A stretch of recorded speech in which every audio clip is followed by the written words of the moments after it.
Hello and welcome back to the Ask an Introvert podcast. I'm Jennifer Ho, your host and life coach for introverts.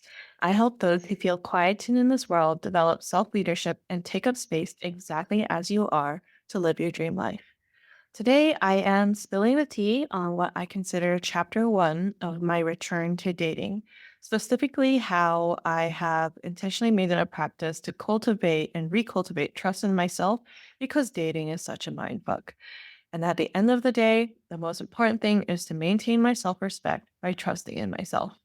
Before we dive in, if you've been wanting to cultivate self leadership for yourself, I am accepting new clients into the Take Root into Self Leadership program with December 2024 and January 2025 start dates. You can book your complimentary discovery call at the link in the show notes to get started. All right. So I have been on a roller coaster of emotion through the month of November. I've done a bunch of things that are unusual to me, and I'm quite proud of myself and excited to share, even if it still hurts a little. I still feel sad right now, but I want to share despite that because living my dream life does not mean that it's all easygoing. It is absolutely not devoid of low moments. In fact, I feel that as the fuller my life gets, the more I do have to lose. And especially in modern dating, I feel like everyone's trying to protect themselves too hard and also protecting themselves from the wrong thing. So I really want to be an example of someone who definitely takes precautions for my physical safety and to protect myself from bad people 100%. But I'm not necessarily here to protect myself from bad feelings because I want to open up my heart. I also know that I can handle feeling, even if that's what everyone else seems to be guarded about. They can go ahead and have their one night stands or date with no direction if that's what they truly want. That's great for them. But I also see so many games being played and I don't really get it. Like, I was chatting on the app and a guy apologized to me for double texting. And I had to look up what that was. It is sending two texts in a row without waiting for a response to the first one. And it can be perceived as clingy, needy, or insecure, particularly in dating contexts. Sure, that makes sense if it's the same two texts in a row, I guess, that he was just continuing a conversation. Like, where did we as a society forget about context and nuance? And why does he have to apologize for thinking of me? Modern dating social norms are exhausting. So I decided what I really need to protect myself from is self betrayal. That's how I maintain trust and respect for myself. So I was reading this blog I love called Cup of Joe, and one of the posts is Joanna's number one dating rule. She shares that her rule is I'll push myself to say what I really want, feel, worry about, etc. Because her mom had given her advice that in any conversation, to try your best to say what you really mean, even if it's embarrassing or scary or vulnerable. And the surprising thing is that no matter what you say, you will then come across as brave and relatable. And I would much rather be brave and relatable than guarded and overprotective. So, with that in mind, at the start of November, I got back on the apps. I spent about a week refining my profiles and swiping through to decide how I could approach it all intentionally and be brave and vulnerable. It got frustrating really quickly, though. I had thoughtfully curated photos that made me feel attractive and showcase who I am, and I also ensured that what I wrote also reflected who I am. I knew that this wouldn't be the same experience in my 20s where I would get lots of attention because my intent now is to come off as someone looking for something serious. Here's where I got frustrated. Guys' profiles are also similar. The generalizations are based in truth. I already know that whenever I see a fish photo or a simple, overly simple, this year I really want to travel, that it won't be the last time I see those things. Also, nobody seems to actually want to start a conversation. I started to take it personally, and that's when I knew I had to make some changes to make this easier on myself. So it was November 8th, and I sat down and I wrote a manifestation. And I decided that that evening I would take myself on a date because waiting around to go on a date with someone else was not fun. So I'm going to start the fun myself. And I just let things go. And I That's also the same day when I started to think of the apps and analyze what I felt was off about them. So, like calling it a dating app, that's when I decided to call it online screening. And instead of matches, that's when I just started to think of it as starting conversations with people. And that released a lot of pressure. That day, I saw some really good profiles actually, and I liked them, so I right on them. And then I was also looking through people who liked me on Coffee Meets Bagel, and I connected with this guy who had a really good profile. We'll call him Sacramento guy. And so I wrote the first message. I complimented his photos with his friends, and then I just put that phone away. By the way, I have a separate phone for dating. I put the dating apps on this other phone. It's like a landline that I have to physically take myself to use instead of having it on me all the time and mindlessly swiping. So for my solo date that night, I got dressed up. I did my hair, put on makeup, wore a burgundy red off shoulder top, and I was feeling really good about myself.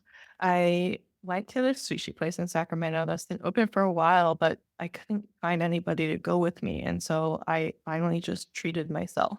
I did decide to bring the dating phone with me though. And at the end of the meal, when I looked at it, Sacramento guy had replied back and we started to exchange longer messages.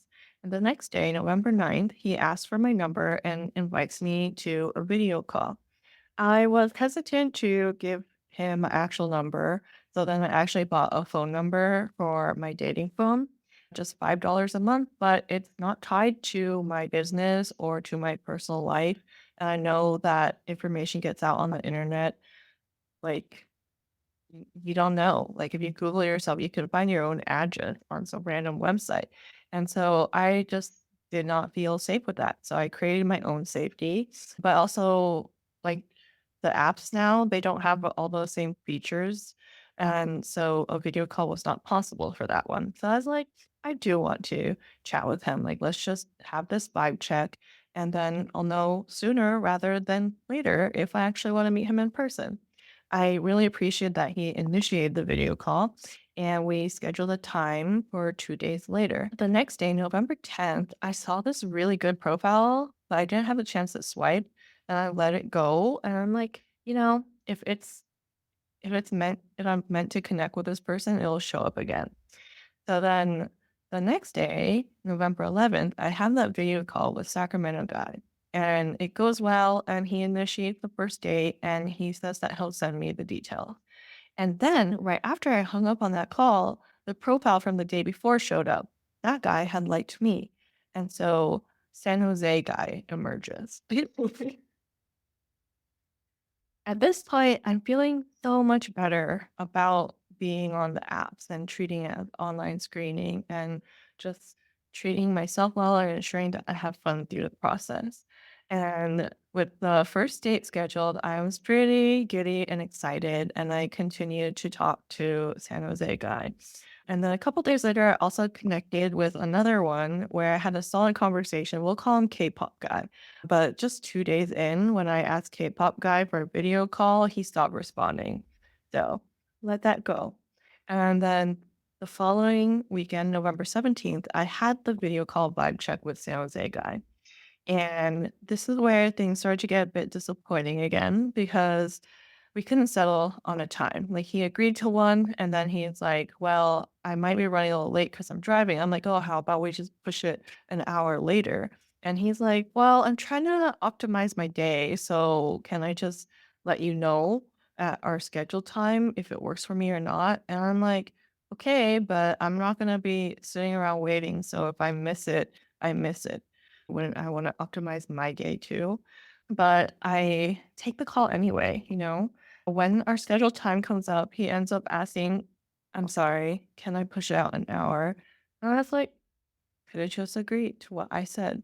So I started getting frustrated and I had to calm myself because I'm like, look, like you had some really fun conversations with this guy via text so far. Let's see what he's like on the call. So we get on the call and it's dark on his end. He doesn't have a good connection. He's still in his car. He pulled over while driving to have the call with me, which is nice, but I can't really see his face and I can't really hear him. So we end up turning off video and just trying to have a regular phone conversation. But there's no conversation. This guy was good at texting, but he was not good at talking. And so I rejected him. Prior to the video call, I said tentatively we could meet in the middle somewhere like Berkeley, but if the video call didn't go well, and I know things could be awkward at first, but it was like just really, really bad. So I was like, look, it's been really fun chatting with you, but I don't think it's a good idea for us to meet up after all. And so I rejected someone. And that's when I realized this whole process, like I really have to refine this skill. Like the skill of being of how do I put this? There's the skill of, standing my ground and being able to reject and turn someone else down, but also the skill of being able to accept if someone else rejects or turns me down and then processing my feelings for that, right? Yeah. So that was a bit disappointing, but I knew in 3 days I would have my first in person date with Sacramento guy. And that date actually went really well. I had so much fun.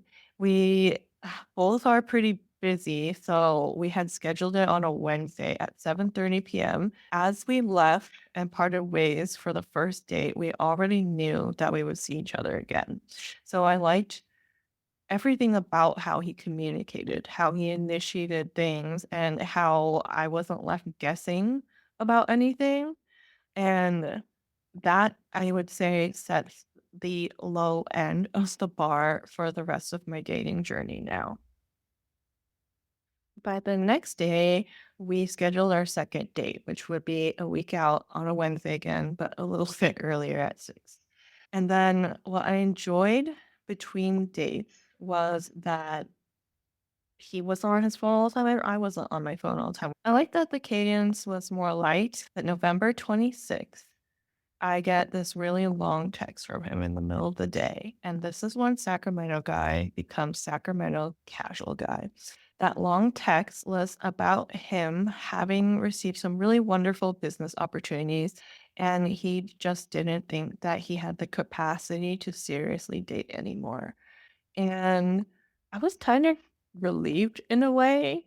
And then a part of me got really curious about something because in that text, he also wrote, "You don't come off as someone looking for something casual, but if you were, I would be open to that." And I think like this part of me got really curious if I am open to that. On the other hand, a part of my brain also knew that I was riding off of this high of this fun romantic connection, right? But I had a few things to explore. I'm like, am I actually emotionally available? Because I oddly didn't just flat out say no thanks next. I had this really, really deep curiosity if I was capable of living out the relations without a relationship life. And before anyone judges him, like, I respect people who will shoot their shot, right? So I I like mostly knew that I wasn't gonna go for this, but a part of me really wanted to explore it. So I asked him if he was still open to meeting up the next day.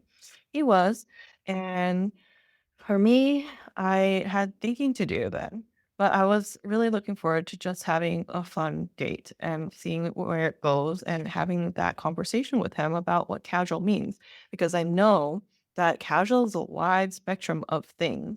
And so perhaps if there were terms and conditions that we could agree to that were favorable to both of us, then maybe I could go for it. If I really think about it, there is a part of me, because I was in a relationship for 10 years and the majority of my 20s, that I didn't go out and have fun and date lightly and just leisurely. And I was like, I wonder, if right now I'm not as emotionally available as I thought, maybe I could do this. So I had to see him again because I was curious if my heart was closed off or if it could actually open up. So some of my friends did tell me I was wasting my time, and I think I would be if all I wanted was to continue this romantic connection because I felt like it was impossible otherwise.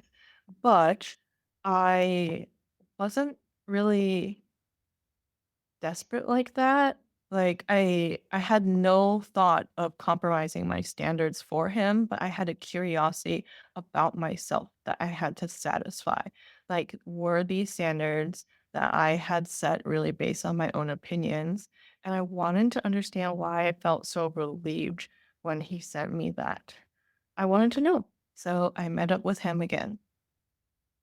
And I did a lot of unusual things for me. I went to the stranger's house. I had dinner made by him, and I whined that I was cold, and he turned on the heat and gave me a blanket, and we watched a movie together. And I seriously considered continuing to see this stranger with no future together.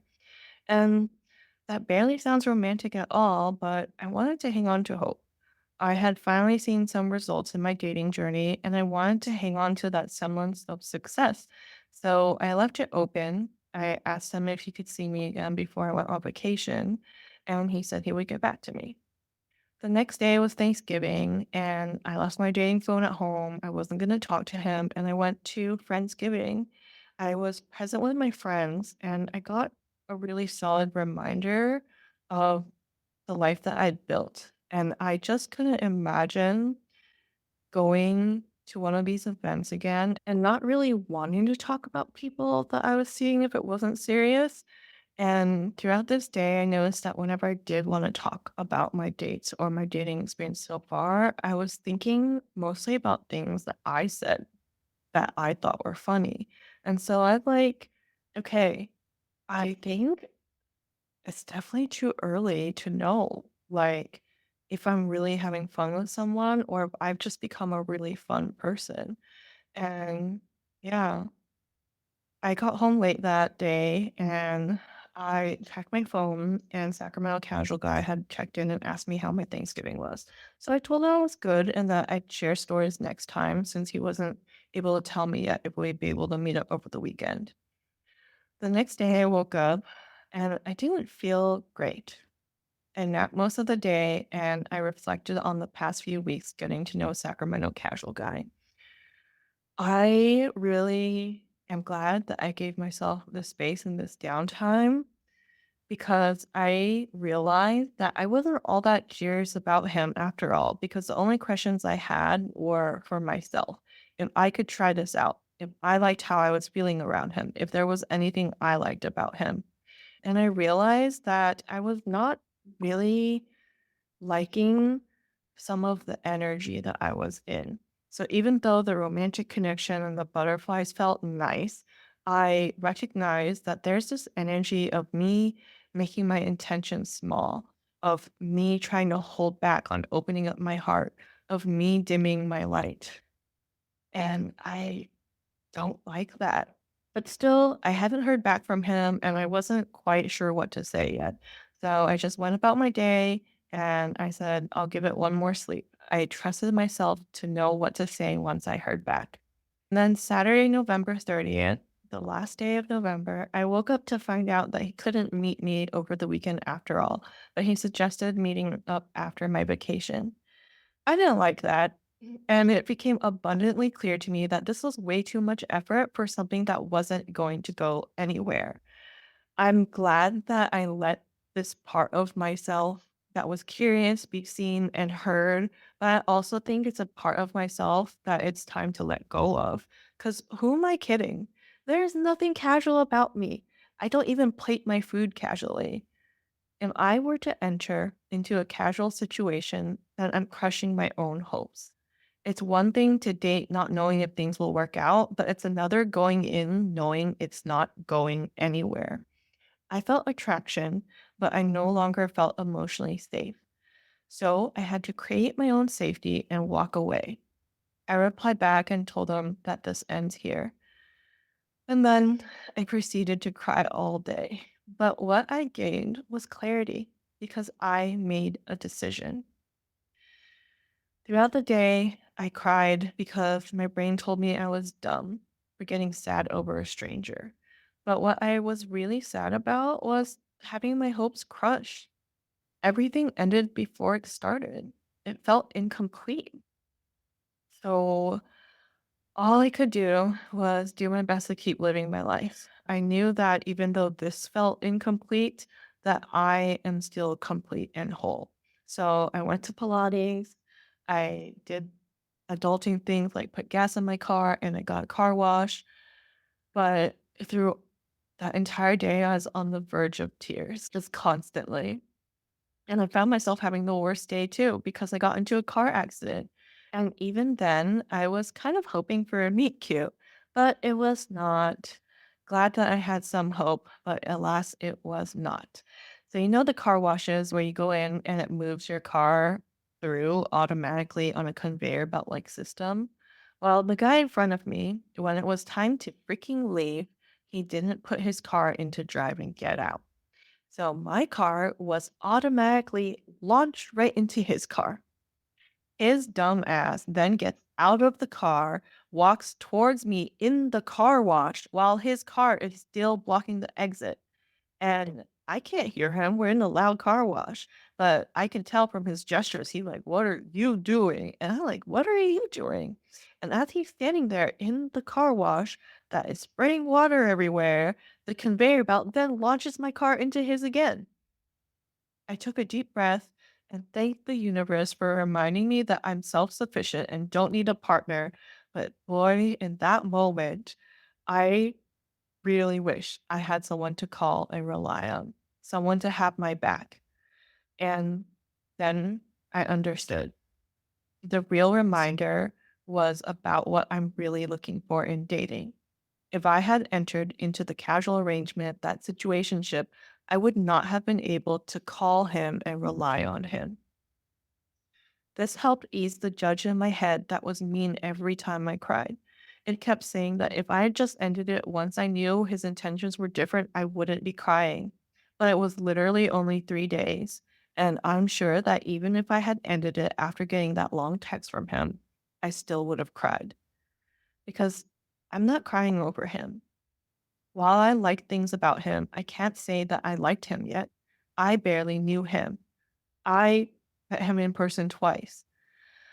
I'm crying about the version of me that I saw myself becoming around him. I liked how direct and clear his communication was, his ambition and drive. And I could picture us doing things like co working in a cafe and then heading off to a dinner date. What that tells me is I was looking to find this disciplined, serious side of me through him. I don't actually need him. I can cultivate the traits that I admire within myself and then become magnetic to people who have that too.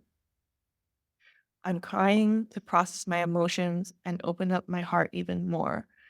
I choose to believe that every person I meet, whether they are right for me or not, is sent to help me practice opening up my heart.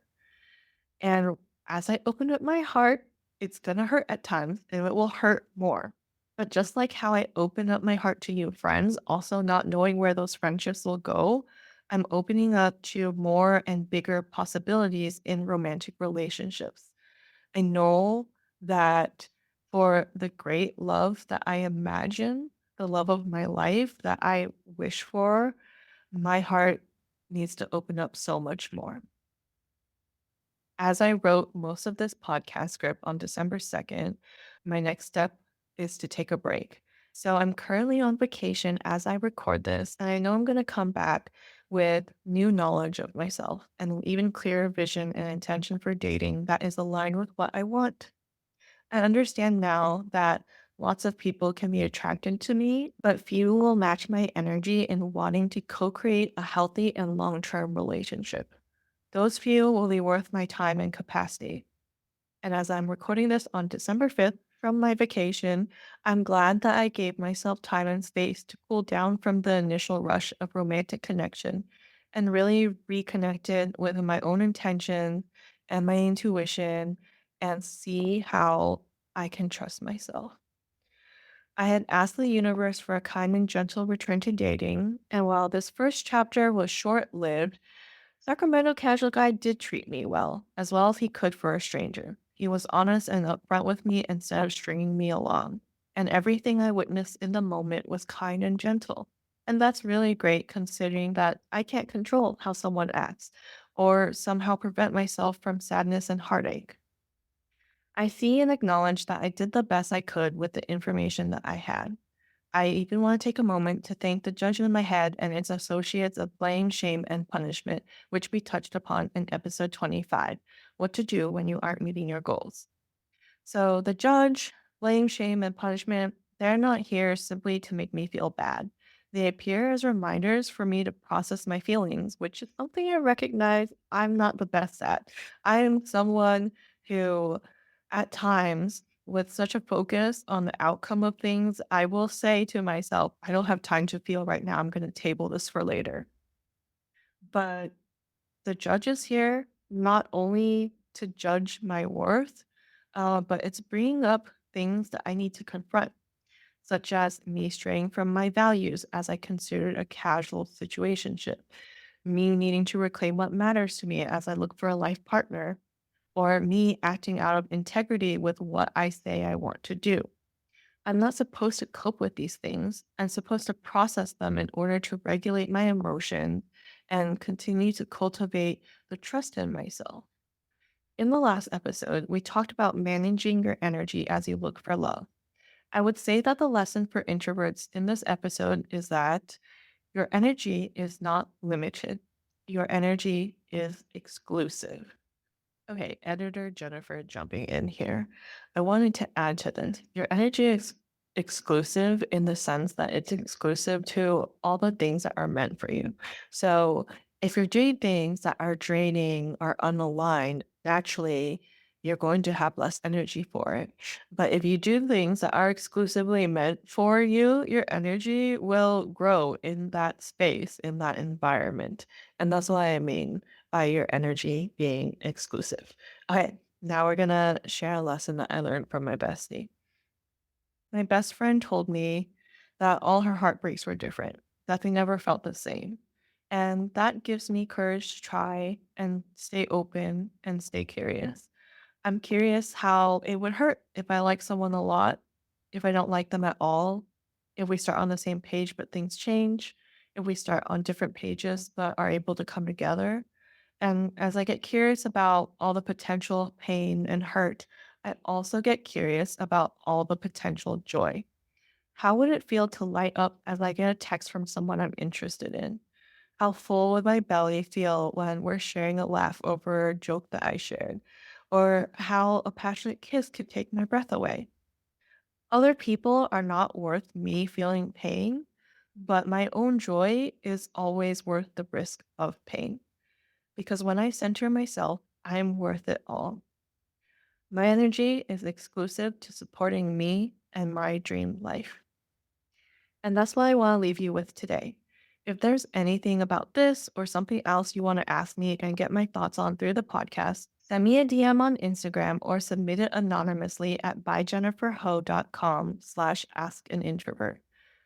By the way, if you've been wanting to cultivate self leadership for yourself to make things easier for you as you create your dream life, I am accepting new clients into the Take Root into Self Leadership program with December 2024 and January 2025 start dates. You can book your complimentary discovery call at the link in the show notes to get started. I will be back soon with the next episode. If you haven't yet, be sure to subscribe wherever you're listening and turn on your notifications so that you don't miss the next episode. Can't wait to talk to you again soon. Bye.